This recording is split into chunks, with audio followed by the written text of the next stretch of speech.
오늘 창세기 46장에서 47장 12절까지 야곱과 애굽에 대해서 말씀을 같이 나누려고 합니다.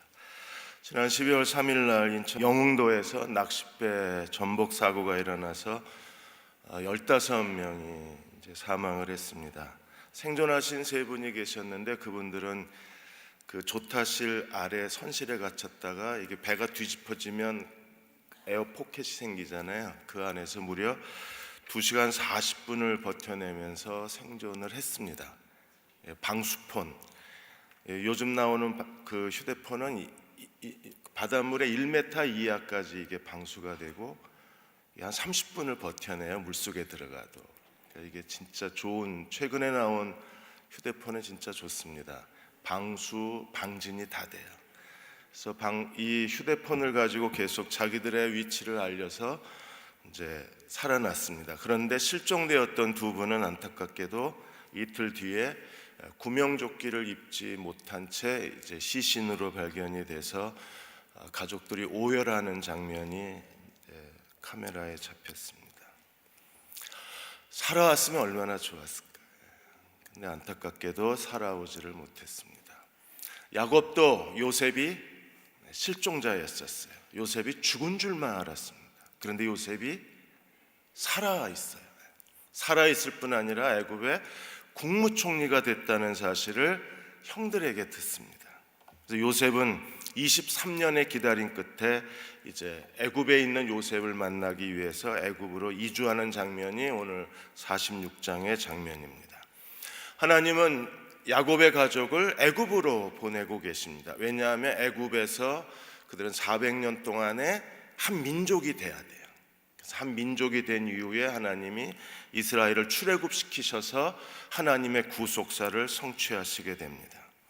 이 출애굽의 무대를 만드는 데 있어서 가장 중요한 세 가지가 오늘 46장에서 47장 12절까지 있어요. 그 첫째가 하나님의 명령이 있어야 되고, 둘째가 사람이 있어야 되고, 세 번째가 이스라엘 민족의 정체성을 유지해야 됩니다. 오늘도 하나님께 쓰임 받으려면 우리도 이 세 가지, 하나님이 주시는 명령이 있어야 되고, 하나님이 쓰실 만한 사람됨이 있어야 되고, 그리고 하나님께 구별된, 성별된 거룩성이 우리에게 있어야 돼요. 이 거룩함과 하나님의 명령과 그리고 하나님께 헌신된 사람이 되지 못하면 이 시대에서도 우리가 쓰임받지 못해요. 하나님은 야곱의 70명의 가족의 이 세 가지를 가지고 그들을 애굽에 정착시키게 됩니다.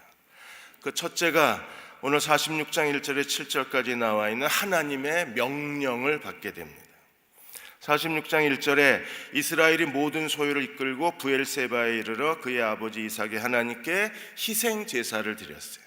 브엘세바는 야곱에게 아주 중요한 장소입니다. 왜냐하면 야곱이 그 외삼촌 라반의 집 하란으로 도피를 시작한 곳이 브엘세바예요. 브엘세바는요, 이삭과 리브가의 거주지였었습니다. 그래서 거기서 자기 형 에서를 피해서 하란으로 도망친 시작점이 브엘세바였어요. 근데 이번에는 야곱이 애굽으로 가는 시작점이 브엘세바가 됩니다. 그래서 브엘세바는 이삭의 하나님, 아버지 이삭의 가장 중요한 중심지였었는데 거기서 야곱이 이삭의 하나님께 제사를 드린 거예요. 하나님 앞에 제단을, 희생 제사를 드리고 제단을 쌓았습니다. 헤브론에 있다가 이제 브엘세바까지 한 36km, 37km 정도 되는데 그곳에 와서 희생 제사를 드렸을 때 어떤 일이 벌어졌어요? 2절에 그 밤에 하나님이 이상 중에 이스라엘에게 나타나 이르시되. 하나님의 명령이 언제 주어졌습니까? 브엘세바에서 희생 제사를 드린 후에 하나님이 찾아오신 거예요. 우리가 하나님 앞에 예배를 드린다는 거 얼마나 중요한 일인지 모릅니다. 항상 우리는요, 예배 우선주의, 예배 중심적 삶을 살아야 됩니다. 왜냐하면 하나님이 희생 제사를 받으시고 야곱을 찾아오셔서 환상 중에 야곱에게 명령하셨기 때문에 그렇습니다. 그런데 어느 사이에 우리가 하나님에게서 멀어지게 되면 예배에 소홀하게 되고, 예배에 대한 간절함이 없어지고, 예배에 대한 기대감이 없어지고, 예배에 대한 목마름이 없어져요. 근데 우리가 하나님의 은혜로 채워지면 제일 먼저 되살아나는 게 무엇입니까? 예배에 대한 목마름이 있어요. 예배에 갈급한 사람들이 하나님 앞에 예배를 드릴 때 하나님이 그 예배를 받으시고 야곱에게 밤의 환상 중에 나타나신 것처럼 오늘도 우리가 하나님의 명령을 들을 수 있는 거예요. 이번 주에 이랜드에서 2018년도부터 예배를 자율적 예배로 바꿨습니다. 이제 이랜드가 계열사가 늘어나면서 믿지 않는 사람들이 많아지기 시작하니까 전 직원 정기 예배에 대한 부담감이 생긴 거예요. 전국에 이랜드 안에 그 회사 교회가 50개가 있습니다. 사목이 50명입니다. 그런데 이번에 이제 사목제도 폐지하고 예배는 원하는 사람만 드리게 하겠다 그랬어요. 이게 기업이 커지고 믿지 않는 사람들이 늘어나면서 회사의 기독교 회사의 정체성을 우리가 잃어버리면서 제일 부담을 느끼는 게 예배입니다. 예배가 멈추는 거예요. 그러자 그 이랜드가 예배드리는 회사이기 때문에 들어갔던 그 그리스도인들이 이랜드를 그만둬야 되나 고민을 하고 있다는 기사가 떴어요. 이건 어쩔 수 없는 일입니다. 계속 예배를 드렸다가 이게 종교 편향이 돼버리고 이게 또 사회적 이슈가 돼버리면 이랜드가 진짜 어려워지는 거거든요. 남서울대학도 총장과 이사장이 기독교 신앙으로 세운 전 직원 예배를 드렸습니다. 근데 최근에 직원 예배가 멈췄어요. 그래서 제가 아는 아주 친한 교수님 한 분이 거기 계셔서 예배를 중단하지 말고 예배를 자율적 예배로 바꿨으면 좋겠다. 그래서 예배 드리고 싶은 사람은 예배를 드리게 해야지 그 사람들이 반대한다고 예배 자체를 없애면 안 된다. 예배가 죽으면 기독교 정신으로 세워진 사학의 비전도 죽는 거기 때문에 예배가 죽으면 안 된다. 우리도 마찬가지입니다. 하나님 앞에 예배를 드려야 돼요. 예배를 통해 우리가 하나님을 기쁘시게 예배 드릴 때 하나님이 찾아오셔서 말씀을 하시는 거예요. 야곱에게 하나님이 뭐라고 말씀하셨습니까? 허락하시고 애굽으로 내려가는 걸 허락하시고 그들이 왜 애굽으로 가야 되는가에 대해서 주님이 말씀을 하셨어요. 3절에 보시면 하나님이 이르시되 나는 하나님이라 내 아버지의 하나님이니 애굽으로 내려가기를 두려워하지 마라. 애굽으로 가야만 합니다. 왜요? 첫 번째가 뭐예요? 내가 거기서 너로 큰 민족을 이루게 하겠다. 그래서 애굽에 머무는 400년 동안에 이스라엘은 큰 민족을 이루었습니다. 어느 정도 큰 민족을 이루었어요? 애굽의 바로가 두려워할 정도로 큰 민족을 이루었습니다. 그 다음에 두 번째 약속이 무엇입니까? 4절에 내가 너와 함께 애굽으로 내려가겠고, 야곱의 70명의 가족만 가는 게 아니라 하나님이 야곱과 함께 애굽에 내려가시고 반드시 너를 인도하여 다시 올라올 것이며, 그러니까 애굽으로 내려가는 길, 다시 올라오는 길에 하나님이 동행하실 것을 약속을 하셨어요. 혼자 가는 게 아닙니다. 하나님이 야곱과 함께 애굽으로 가셨다가 다시 가나안으로 돌아오겠다고 약속하신 거예요. 여러분, 하나님이 동행하시면 반드시 다시 돌아올 겁니다. 왜요? 하나님은 전능하신 분이시기 때문에.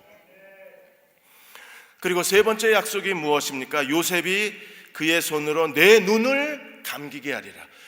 고대 사회에서 이건 가장 큰 축복입니다. 자식이 부모의 임종을 지켜본다는 건 정말 중요한 일이잖아요. 그런데 하나님이 약속해 주시기를 그가 사랑하는 아들 요셉이 야곱의 임종을 지켜보게 하시겠다고 약속을 하신 거예요. 이 세 가지 약속 때문에 너는 반드시 가라 그래서 오늘 우리도 하나님이 명령하신 대로 하나님 말씀을 듣고 하나님 명령하신 대로 순종하는 그리스도의 종들이 되어야 합니다. 저는 대형 침례교회에 온 이후에 항상 하나님께 묻고 하나님이 지시하신 대로 모든 일을 했습니다. 한 번도 저 개인을 위하거나 제 개인의 편리를 위하거나 제가 여기서 내가 뭘 더 얻기 위해서 한 일은 아무것도 없습니다.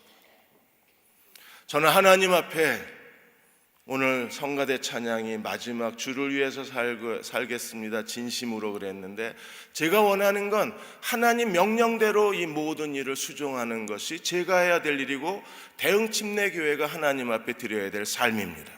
우리는 하나님께 묻고 하나님 말씀하시는 대로 순종하며 나아가야만 합니다. 오늘 꽃꽂이 주제는 우리에게 너무나 중요합니다. 하나님 말씀대로 순종해야 그 순종이 가져오는 결과가 뭐예요? 어떤 일에든지 감사하고 충성할 수 있어요. 순종이 없으면 감사가 없어요. 순종이 없으면 충성할 수가 없는 거예요. 그러기 위해서는 먼저 하나님의 말씀을 우리가 들을 수 있어야 합니다. A.W. 토저 박사님을 제가 아주 좋아하고 그분의 글을 참 사랑합니다. 이 토저 박사님은 초등학교도 못 나오신 분이십니다. 미국의 펜실베니아의 한 작은 농촌 마을에서 태어나셨어요. 그리고 이분이 책을 워낙 좋아하셨기 때문에 책을 많이 읽으셨어요.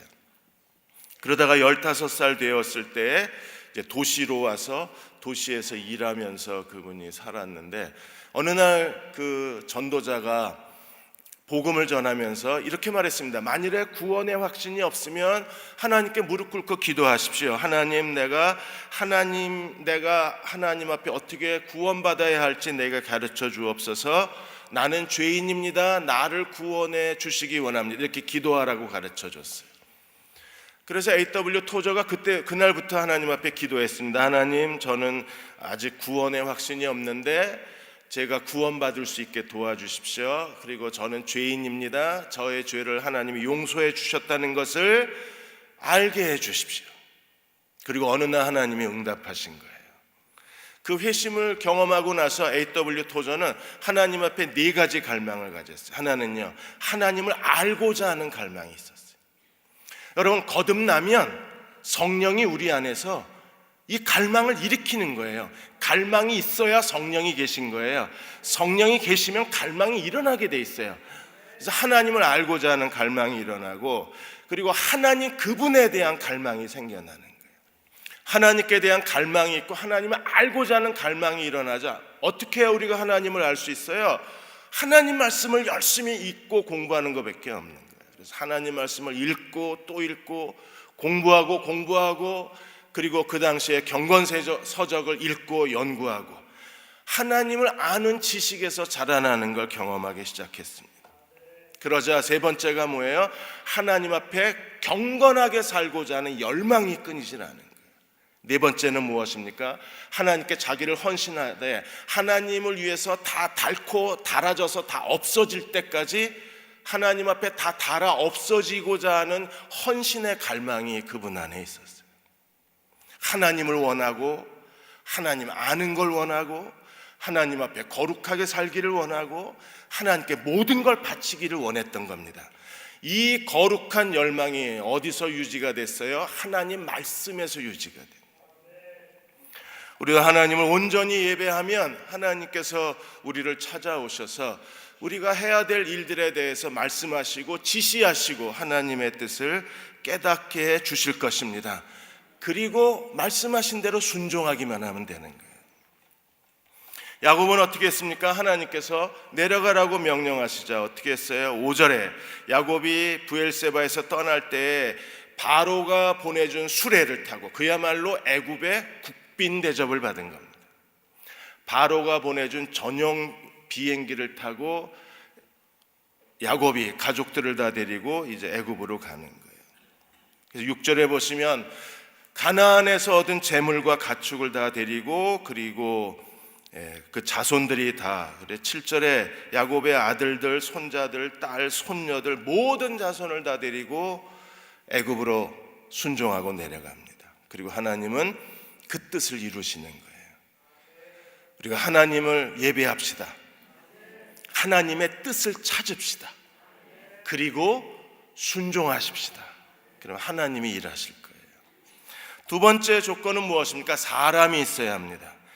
오늘 46장 8절에서 27절까지 야곱의 사람들, 야곱의 그 12아들들에 대한 목록, 그 명단이 나와요.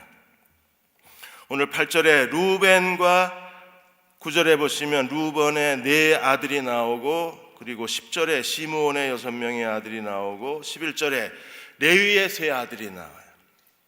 게르손, 그앗, 무나리.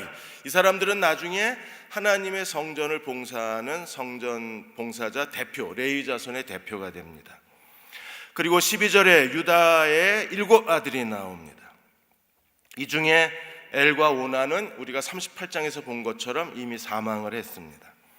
그리고 13절에 이사갈의 4명의 아들이 나오고, 그리고 14절에 스불론의 3명의 아들이 나오는데, 이 아들들은 다 누구의 소생이에요? 15절에 보시면 이들은 레아가 밧단아람에서 야곱에게서 난 자손들이라. 그 딸 디나를 합하여 남자와 여자가 몇 명?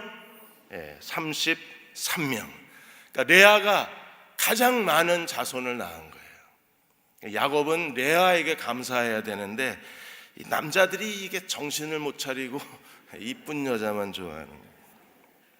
그래서 레아가 밧단아람에서 야곱에게 낳아준 남자와 여자가 33명. 이게 제일 먼저 명단이 나왔습니다.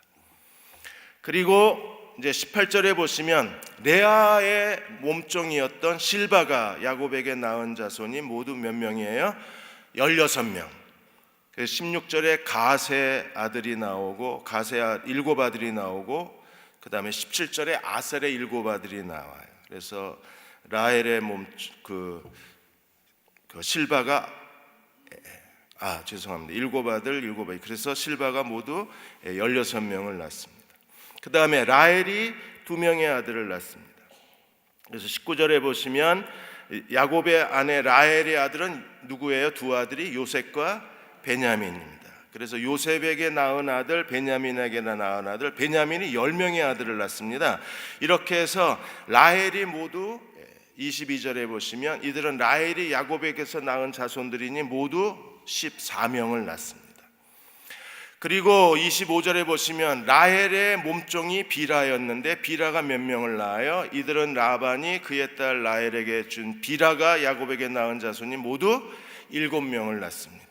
이렇게 해서 4명의 여자를 통해서 낳은 아들이 전부 몇 명이에요? 26절에 보시면 야곱과 함께 애굽에 들어간 자는 야곱의 며느리 외에 66명입니다. 거기에 요셉 그리고 2 아들 야곱까지 포함하면 전부 몇 명이에요? 70명이 되는 거예요. 그래서 26절에 야곱과 함께 애굽에 들어간 자는 야곱의 며느리 외 66명이니 이는 다 야곱의 몸에서 태어난 자들이며, 27절 애굽에서 요셉이 낳은 아들 2명이니 야곱의 집 사람으로 애굽에 이른 자가 모두 몇 명이요? 70명이었더라. 이렇게 해서 야곱에 70명이 들어가는 겁니다. 그런데 사도행전 7장 14절에 보시면 스데반은 몇 명이라고 그랬어요? 75명이라고 그랬어요. 그 이유가 어디 있습니까? 우리가 70인역에 보시면 요셉의 아들이 2명밖에 나오지 않는데 실제로는 요셉의 아들을 9명이라고 얘기하기도 해요. 그래서 75명이라는 설도 있습니다. 창세기에는 70명, 사도행전은 75명인데 요셉의 아들들의 숫자 때문으로 그렇게 풀이를 하고 있습니다. 중요한 것은 무엇입니까? 이 사람들이 전부 야곱의 4명의 여자를 통해서 낳은 야곱의 자손들이라는 거예요. 야곱의 1세대 아들들, 그 다음에 야곱의 손자들까지 다 포함해서 70명의 사람들이 애굽에 거주하게 됩니다. 오늘 이 시대에도 하나님이 일하시려면 하나님이 쓰실 수 있는 하나님의 사람이 돼야 돼요. 하나님의 사람들이 준비가 될 때 하나님은 그들을 통해서 하나님의 거룩한 뜻을 이루어내실 수 있는 거예요. 우리는 프로그램이 갖추어지고 조직이 갖추어지고 그리고 재정이 갖추어지고 뭔가 새로운 아이템이 있으면 하나님이 일하실 거로 생각하지만 그렇지 않습니다. 하나님이 일하시는데 가장 중심적인 사람은요, 하나님의 사람입니다. 하나님께 헌신된 사람만 있으면 아이디어도 하나님께 있고 돈도 하나님께 있고 모든 조직력도 하나님께 있고 모든 그 하나님이 일하실 수 있는 시스템도 전부 하나님께 있어요. 내가 먼저 하나님이 쓰시는 사람이 되는 게 중요한 거지, 일하기 위해서 세상 사람들처럼 뭐 조직과 프로그램과 시스템을 갖추는 게 중요한 게 아니라 하나님이 기뻐하시는 사람이 되는 게 더 중요한 거예요. 방성기 목사님이 5분의 축복이라는 책에서 그분이 미국에서 유학하실 때 한 교수님이 하나의 그 원맨 쇼를 하셨어요. 퍼포먼스를 하셨는데 이게 방성기 목사님이 잊혀지지가 않는 거예요. 이분이 그리스도인은 죄에 대하여 죽은 자 하나님께 대하여 산 자 로마서 6장을 설명하시면서 이분이 죄에 대하여 그리스도인은 죄에 대하여 죽은 자가 되어야 합니다. 그리고 아예 강단에 누워버리셨어요. 누워서 계속 마이크로 설교를 하시는 겁니다. 그리스도인은 죄에 대해서 이렇게 죽어있는 사람이 되어야 된다고. 그리고 하나님께 대해서 살아있는 사람이 되어야 된다. 하나님의 뜻을 말하고 하나님께 대한 헌신을 말할 땐 일어나서 마이크를 들고 얘기하고, 다시 죄에 대해서 얘기할 땐 누워서 하고, 하나님께 대해서 말할 땐 일어서서 하고. 이게 그 수업을 들었던 사람들에게 잊혀지지가 않는 거예요. 저도 한번 그렇게 마이크 하나 들고 죄에 대해서 얘기할 땐 여기 누워버리고, 하나님께 대해서 할 땐 일어서고. 다른 건 아무것도 기억이 안 나는데 이것만 기억이 나는 거예요. 그리스도인은 죄에 대하여 죽은 자 하나님께 대하여 산 자로 살아야 된다는 거예요. 그래서 방성기 목사님도 이분이 일터에서 하나님의 나라를 세우자, 일터에서 제자가 되자, 이걸 확산시키고 계시잖아요. 이 운동을 일으키고 계시잖아요. 그래서 모든 직장인들에게 이분이 강조하는 게 뭐냐 하면, 제발 죄에 대해서는 죽어라. 여러분, 우리도 죄에 대해서는요 식물인간이 돼야 합니다. 식물인간은요 살아있지만 움직이지 못하는 거예요. 우리도 죄에 대해서는 정말 식물인간처럼 살아야 돼요. 그러나 하나님의 뜻을 알고 하나님이 기뻐하시는 걸 알고 하나님이 우리에게 뭔가를 원하신 걸 알았다면 우리는 어떻게 해야 됩니까? 하나님의 뜻에 대해서는요 슈퍼맨이 돼야 되고, 헐크가 돼야 되고, 스파이더맨이 되고, 정말 능력 있게 하나님께 헌신해야 돼요. 저희 교회가 퍼스펙티브스 훈련을 했을 때 하나님께서 이 일에 대해서 제게 보여주신 게 뭐냐면, 퍼스펙티브스 훈련으로 끝나는 게 아니라 훈련받은 사람을 자원으로 해서 이 사람들을 하나님이 이분들을 통해서 대형 침례교회 안에 제자 사역을 하는 그림을 보여주신 거예요. 그리고 이제 그 일이 준비가 되고 있습니다. 아직 준비되려면 몇 개월이 더 걸리긴 하겠지만, 훈련, 퍼스펙티브스 제자 훈련 받은 사람들이 그들 중에 헌신된 사람들을 모아서 대형 교회 안에, 그리고 이 대전 지역 안에 하나님 나라 사역, 제자 사역을 우리가 시작해 보려고 합니다. 이 일을 위해서는 더 기도하고 교회 전체적인 조율이 있어야 되고 전체적인 협력이 필요한 과정이지만, 일단은 저희들이 하나님이 지시하신 대로 그림을 그리고 순종해 가는 가운데 하나씩 맞춰가려고 합니다.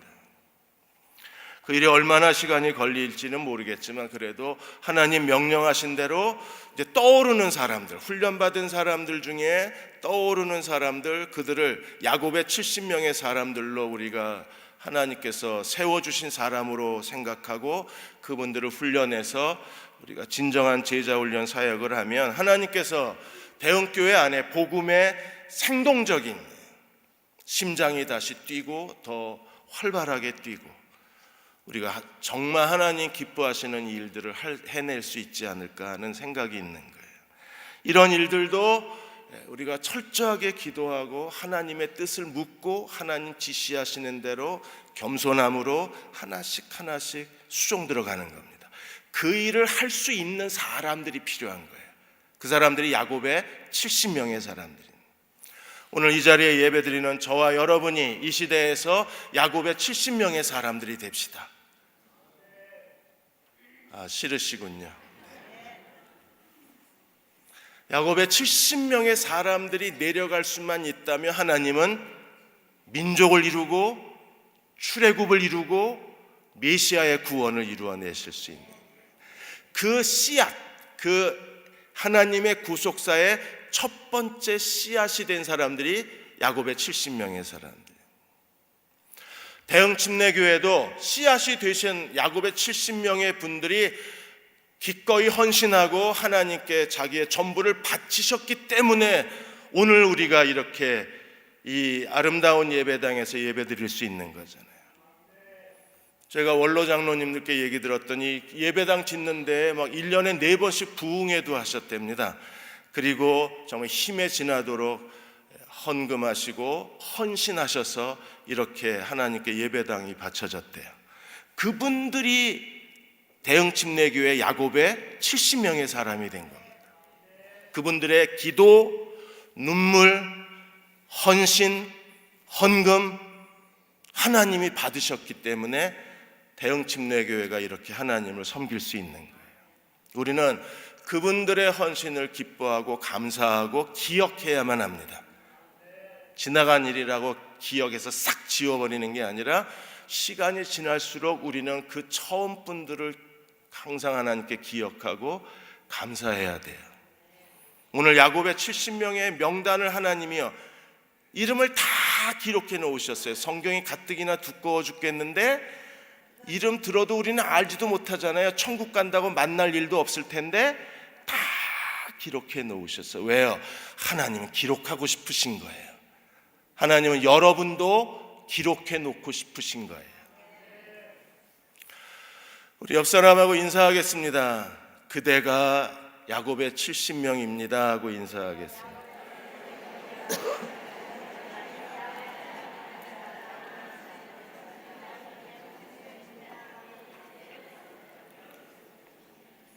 예, 마지막으로 세 번째 28절에서 34절까지 보시면 이제 애굽에 내려가서 드디어 야곱이 요셉을 만나요. 얼마나 반가웠을까요? 29절에 야곱이 요셉을 만나자 어떻게 했습니까? 그의 아버지 이스라엘을 맞으며 그에게 보자마자 어떻게 했어요? 목을 어긋맞춰 안고 얼마 동안 울며 아마 한참 동안 울지 않았을까요? 그리고 야곱이 이렇게 고백합니다. 30절에 이스라엘이 요셉에게 이르되 네가 지금까지 살아있고 내가 내 얼굴을 보았으니 이제 죽어도 괜찮아 그랬어요. 이제 정말 죽어도 괜찮은 거예요. 야곱은 진심이었어요. 이제 죽어도 여한이 없다.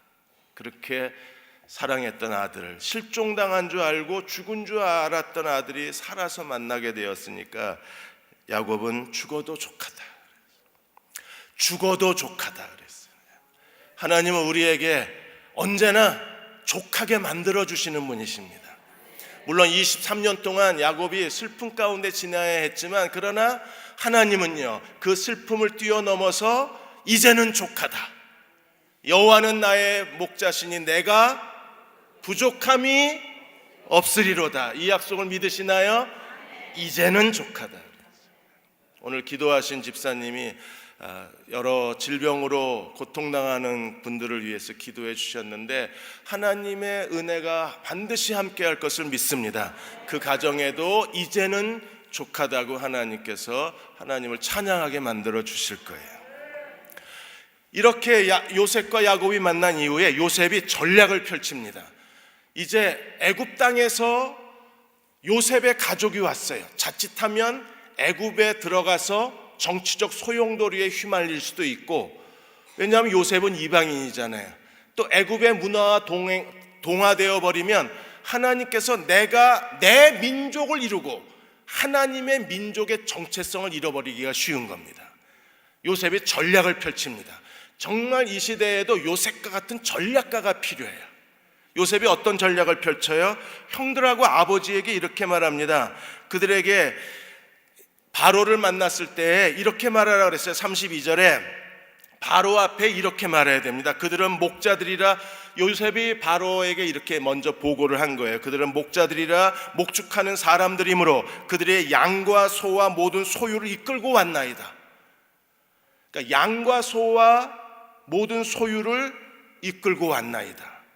그래서 바로가 33절에 너희의 직업이 뭐냐고 물으면 34절 반드시 뭐라고 대답해야 돼요? 우리는 지금까지 목축한 조상들로부터 지금까지 목축하러 온 사람들인데 우리가 이 땅에 목축할 자가 없어서 목축할 땅을 얻고자 왔나이다. 그냥 요셉에게 어떻게 해가지고 거기서 빌어먹으려고 온 게 아니라, 거기서 거지처럼 동냥하려고 온 게 아니라, 우리는 목축하는 사람인데 목축할 땅이 필요해서 왔다, 이걸 꼭 얘기하라고 그러는 거예요. 그래야 고센 땅을 얻을 수 있고, 애국과 분리된 지역에서 살아야 이스라엘만의 하나님의 백성의 정체성을 유지할 수 있는 거잖아요. 그러니까 요셉이 굉장히 뛰어난 전략을 가지고 바로가 직업을 물으면 목자라 그래라, 그리고 우리는 고센 땅에서 살겠다 그래라. 그래서 34절에 당신들은 이러기를 주의 종을 어려서부터 지금까지 목축하는 자들이 온데 우리가 우리 선조가 다 그러하니이다 하소서. 애굽 사람 목축을 가증히 여기나니 당신들은 고센 땅에서 살게 되리이다. 구약신학자 해밀턴은 이렇게 말했습니다. 목자라는 신분을 강조하고 계속 밝히는 이유는 애굽에서 완전히 격리되고 애굽의 정치적 목적이 없으며, 뭔가 요셉이 국무총리니까 한 자리 얻으려고 가족이 때로 몰려온 게 아니라는 걸 보여줘야 되는 거예요. 그렇지 않으면 정치적 소용돌이에 혼란에 휩싸여 버리면 어느 순간에 요셉과 야곱과 70명의 가족이 다 제거 대상이 될 수도 있는 거잖아요. 그러니까 정치적 목적이 없다. 우리는 단순히 기근을 피해서 생존하기 위해서 왔다는 사실을 강조하려고 애굽 사람이 가증히 여기는 목자라는 걸 자꾸 강조하는 거예요. 가증히 여기는 사람들을 바로가 자기 정치 세력 아래 끌어들일 일은 없잖아요. 가증히 여기는데. 그런데다가 땅이 필요해서 왔다고 고센 땅을 달라고 그러니까, 고센 땅은 애굽의 행정 중심에서 벗어난 지역이니까 완전히 애굽과 차단이 되는 겁니다. 그래야 이스라엘의 한 민족이 될 수 있는 거예요. 야곱의 혈통적 민족, 아브라함의 혈통적 자손이 될 수 있는 거예요. 대단합니다. 요셉이 애굽 사람들이 뭘 싫어하는가를 알고 목자라는 신분을 강조하고, 우리는 얻어먹으려고 온 게 아니라 목축을 기를 땅이 필요하다, 그래서 목자와 고센 땅을 강조하고 쑥 들어가는 거예요. 대단하지 않나요? 여러분, 이런 아들을 키우십시오. 이런 시대에 요셉처럼 하나님의 지혜에 뛰어난 전략가가 나와야 돼요. 근데 목자 요셉 이 두 개를 가지고 야곱의 그 애굽의 바로의 제국으로 들어가서, 그 큰 제국에 쑥 들어가서 그 안에서 자기들만의 혈통의 순수성을 보조하면서 이스라엘 민족이 자라나요. 정말 대단합니다. 매력적인 사람. 그래서 신학자 매튜스도 이렇게 말해요. 애굽의 주류 사회에서 순식간에 요셉의 추종자들이 요셉의 형들을 쫙 끌어들여서 애굽의 12도의 도지사로 앉혀버리면요, 이 사람들도 어떻게 돼요? 전부 애굽 여자랑 결혼해야 되고, 또 애굽하고 혈통이 섞여야 되고, 이렇게 되면요 아브라함의 혈통 자손이 없어지는 거잖아요. 그래서 매튜스도 이스라엘 주류 사회의 진입을 완전히 차단했다. 뭘 가지고? 목자를 가지고. 그리고 이스라엘의 정체성을 유지하기에 거대한 벽을 쌓았다. 뭘 가지고? 고센 땅을 가지고. 그러니까 구약 신학자들도 이 요셉이 왜 목자와 고센 땅을 강조했는가를 그 배후에 하나님이 어떤 의도를 갖고 계신가를 읽어낸 거예요. 그래서 야곱은 철저하게 자기의 사람들, 야곱의 몸에서, 26절에 뭐라 그랬어요? 야곱의 몸에서 태어난 자들, 들어간 사람들이, 야곱의 몸에서 태어난 사람들 섞이면 안 되잖아요. 그 다음에 요셉의 두 아들은요, 27절에 뭐라 그랬어요? 애굽에서 요셉이 낳은 아들은 2명이니 야곱의 집 사람으로 그랬어요. 야곱의 몸에서 태어난 자들, 야곱의 집사람, 이 정체성을 잃어버리지 않기 위해서 요셉은요 이미 모든 계획을 다 짜놓고 있는 거예요. 그래서 47장에 가면 5명의 형들을 세워요. 2절에 보시면 그의 형들 중에 5명을 택하여 바로에게 보이니, 요셉은요 5자를 굉장히 좋아했죠. 베냐민에게 5배 음식을 주고 베냐민에게는 5벌의 옷을 주고, 그 다음에 기근이 앞으로 5년이 더 남고, 그 다음에 풍년 때에 세금을 얼마나 걷어들였어요? 5분의 1을 걷어들였고, 그 다음에 땅이 다 애굽 그 바로의 소유가 된 다음에 그 국가의 소장농이 됐잖아요, 전 국민이. 그래서 국민들이 농사를 짓고 얼마를 국가에 바쳤어요? 5분의 1을 세금으로 바칩니다. 소장료로. 그러니까 요셉은 옷자를 진짜 좋아했어요. 5명의 형들을 뽑았습니다. 이거 가지고 지금까지 연구하는 분들이 계세요. 뭐 미모순으로 뽑았냐, 아니면 뭐 요셉이 좋아하는 순서로 뽑았냐, 제비를 뽑았냐, 뭐 야곱이 선택을 했냐, 이것까지. 그거 왜 그렇게 중요한지, 하긴 뭐 그런 거라도 연구하셔야 되니까 그거 지금도 연구하고 계세요. 저희는 누군지 모릅니다. 필요하면 써놓으셨겠죠. 근데 필요가 없으니까 안 써놨겠죠. 당연히 바로 앞에 가자 뭐라고 물었어요? 3절에 바로가 요셉의 형들에게 물을 때 너희 직업이 뭐냐? 뭐라고 대답해야 돼요? 목자라고 대답해야 돼요. 그래서 3절에 그들이 바로에게 대답하되 종들은 목자이온데 우리와 선조가, 자기들 직업이 아니라 대대적으로 이 야곱의 집안은 목자의 집안이라는 걸 고백을 합니다. 그리고 4절에 또 하나 중요하게 강조해야 될 게 뭐예요? 고센 땅, 목자와 고센. 그새 잊어버리셨죠? 목자와 고센 땅을 강조해야 돼요. 자, 4절에 그들이 또 바로에게 고하되 가나안 땅에 기근이 심하여 종들의 양떼를 칠 곳이 없어서 먹으러 온 게 아니고, 정치하러 온 게 아니고, 요셉에게 부담 주러 온 게 아니라 자칫 그냥 그들의 동기가 모호하면 정치적 목적을 갖고 온다고 생각할 수도 있잖아요. 사람들이 워낙 악하고 남을 의심하기 좋아하니까. 그러니까 요셉은 의심받기가 싫은 거예요. 그래서 양떼 칠 곳이 없어서 이곳에 거류하고자 왔는데 고센 땅을 주십시오. 요셉이 볼 때 고센 땅은 요셉과 가까우면서 동시에 애국과 차단된 아주 그 절묘한 지역이었어요. 그러니까 요셉이 언제든지 보러 갈 수 있는 거리에, 그러면서도 애굽의 주류 사회하고 차단된 지역, 그걸 찾아낸 게 고센 땅인 거예요. 그래서 목자입니다. 고센 땅을 주십시오. 시키는 대로. 형들이 이제서야 정신 차렸어요.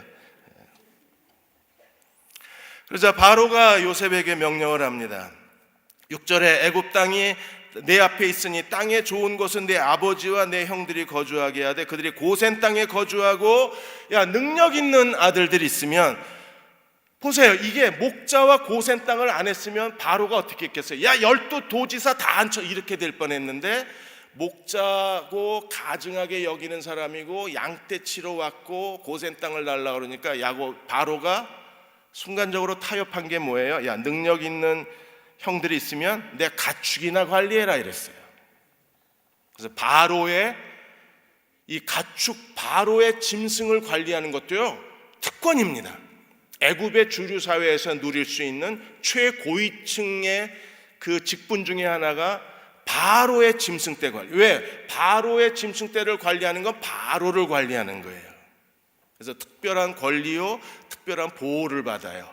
거기서 멈추길 다행이지, 문 열고 여의도로 보내버렸으면요, 끝난 겁니다. 여의도로 안 간 게 진짜 감사한 거예요. 거기서 딱 멈추잖아요. 그러니까 요셉은 모든 걸 다 이미 예상하고 예측하고, 그래서 바로 앞에 오기 전에 형들의 입에다 말을 더 넣어줬잖아요. 그리고 난 뒤에 요셉이 뭘 합니까? 7절에 아버지 야곱을 바로 앞에 서게 합니다. 아버지로 하여금 이 얘기를 한 게 아니에요. 아버지가 어디서 살게 해달라고 구걸하게 만들지 않았어요. 그 일은 누가 해요? 바로와의 협상은 누가 하게 했습니까? 5명의 형들이. 협상이 끝나고 고센 땅 허락이 내리고 능력 있는 자가 바로의 짐승떼 관리가 끝나자 이제 바로와의 협상은 다 끝났어요. 그렇지 않았으면요, 다 여의도로 보내고 한나라당 뭐 대변인이 되고 또 한 사람은 국민의당 대변인이 되고 아주 갈팡질. 그날 KBS 9시 뉴스가 발칵 뒤집혀졌을 겁니다. 그런데 다 막아버렸어요. 다 막아버리고 그나마 허락된 게 목자니까 짐승떼가. 이거는요, 애굽의 어떤 백성이 들어도 합리적인 거예요. 애굽의 초등학교 애가 들어도 이건 별로 부담스럽지 않은 거예요. 그렇게 한 다음에 그 다음에 아버지와 바로를 만나게 한다. 진짜 요셉이요, 지혜로. 그 아버지가 앉아가지고 뭐 고센 땅 어쩌고 그랬으면요, 정 아버지가 초라해지잖아요. 그런데 애굽의 왕과 야곱이 누구예요? 이스라엘. 이스라엘이 뭐예요? 하나님의 백성의 왕. 그래서 왕과 왕이 만났는데 이스라엘 왕이 애굽 왕을 축복합니다. 이게 교회 모습 아니에요? 여러분, 교회가 세상을 축복해야 되는데 오히려 지금은요, 세상이 교회를 걱정해주고 있잖아요. 쟤네들 왜 저래 이러고.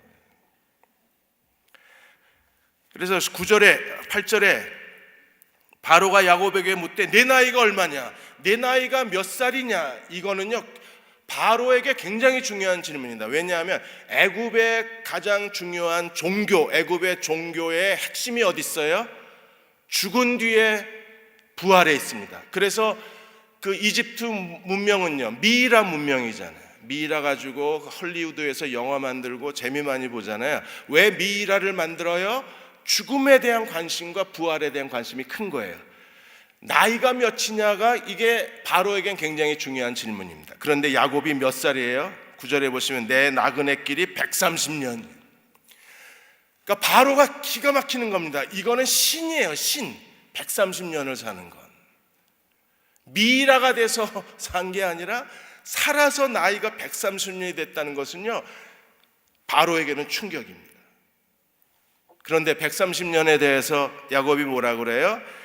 내가 험악한 나그네 세월, 험악한 나그네 세월이었지만 야곱의 생애는 진짜 험악한 나그네 세월이었지만 그러나 험악하지 않았어요. 마지막이 바로, 당시 세계 대제국 바로에게 축복 기도해 주는 거예요.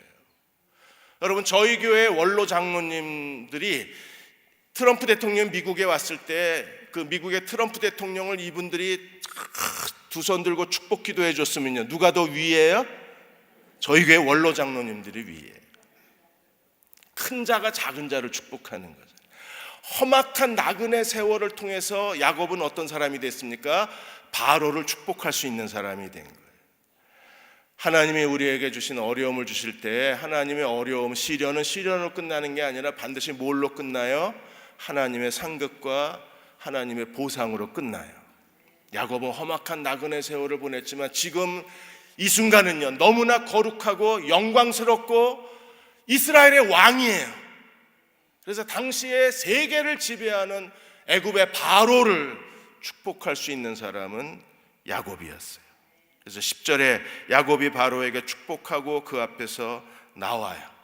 그리고 바로가 그들에게 11절에 좋은 땅 라암셋을 주고, 그다음에 요셉은 12절에 그 온 70명의 가족들을 전부 다 식량으로 먹을 것을 공급해 주었습니다.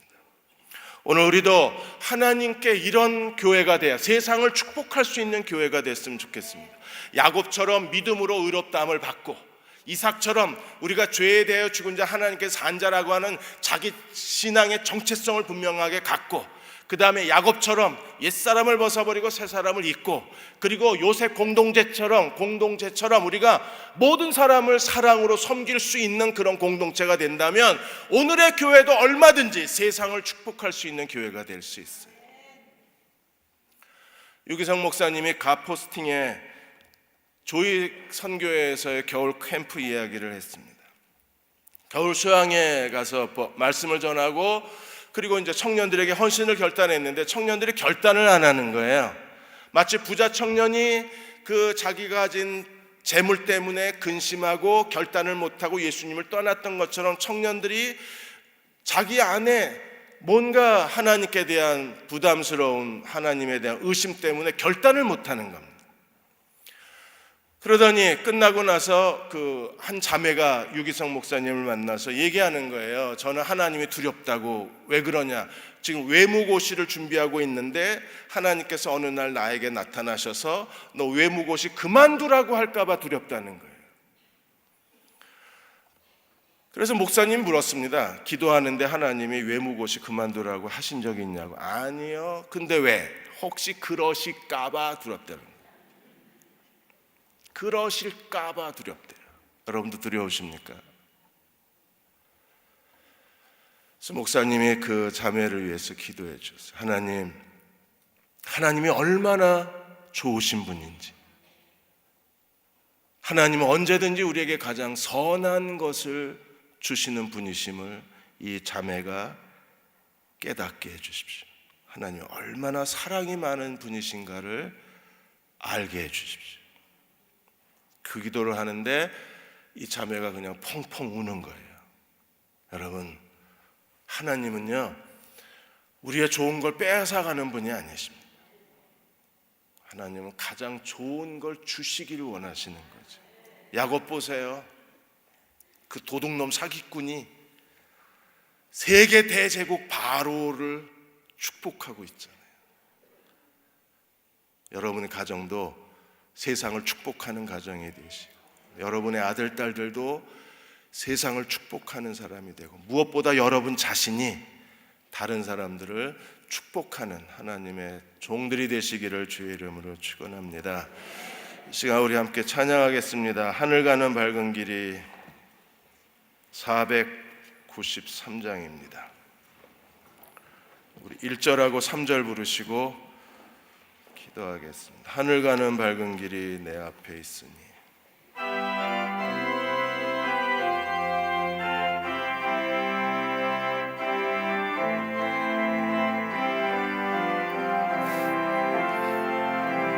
하늘 가는 밝은 길이 내 앞에 있으니 슬픈 일을 많이 보고 늘 고생하여도 하늘 영광 밝으니 어두운 그늘에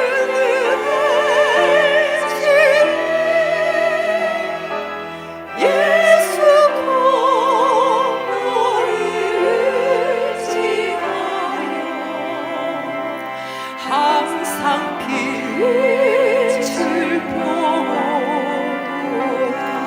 내가 천성 바라보고 내가 천성 바라보고 가까이 왔으니 가까이 왔으니 아버지의 영광 집에 아버지의 영광 집에 나시고 싶도다. 나시고 싶도다. 나는 부족하여도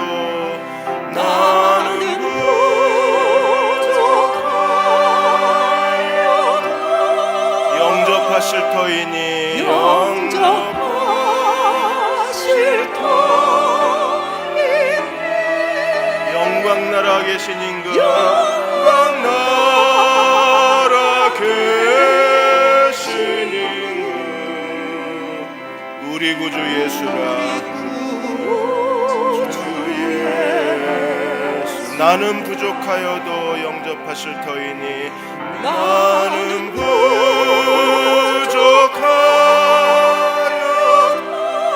영접하실 터이니 영접하실 터이니 영광 나라 계신 임금 영광 나라 계신 임금 우리 구주 예수라.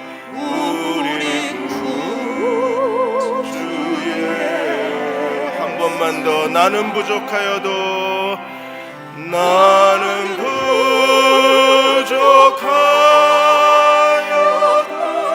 영접하실 터이니 영접하실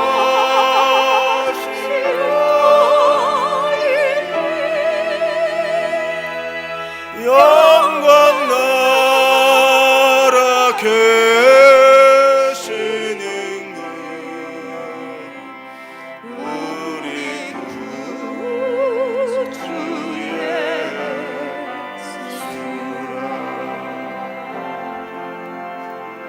자, 우리 잠시 기도하겠습니다. 하나님, 저희도 하나님 명령대로 살게 하여 주옵소서. 죄에 대하여 죽고 하나님께 대하여 산자로 살게 하여 주옵소서. 우리도 이 세대에서 구별된 사람이 되어서 세상 사람들의 손가락질 받는 게 아니라 세상을 축복하는 사람으로 살게 해 주옵소서. 세상의 축복이 되고 싶습니다. 하나님의 복의 통로가 되고 싶습니다. 주여, 우리를 축복하여 주옵소서. 우리 다 같이 함께 통성으로 기도하겠습니다. 하나님 말씀으로 살게 하여 주옵소서. 하나님 뜻대로 살게 하여 주옵소서.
사기꾼이요 도둑놈이었던 야곱이 한두 뼈가 부러지는 야복 가까이에 하나님과의 주는 목숨을 건 기도를 통해서 주님 이스라엘로 성령의 사람으로 변화된 것처럼 우리가 야곱의 기도를 배우고 기도의 사람이 되게 하시옵소서. 또한 야곱이 주님 하나님의 약속을 믿고 순종한 것처럼 주님 하나님의 말씀을 믿는 믿음의 사람처럼 믿음의 사람으로 야곱의 믿음을 본받게 하시옵소서. 또한 야곱이 참으로 세계적인 대왕인 바로를 축복했던 것처럼 우리가 다른 사람들을 하나님의 은혜로 축복하는 축복의 사람이 되게 하여 주시옵소서. 또한 우리가 요셉이 자기를 핍박하고 죽이려 했던 형들을 용서한 것처럼 우리가 매사의 삶 속에서 다른 사람들을 용서하는 용서의 사람이 되게 하여 주시옵소서. 주님, 어려서부터 하나님의 주신 꿈을 가지고 비전을 가지고 살았던 요셉처럼 우리가 하나님 안에서 성령 안에서 말씀 안에서 비전을 갖고 땅까지 예수 그리스도의 생명의 복음을 전하는 주님 참으로 요셉의 비전을 우리가 본받게 하여 주시옵소서. 또한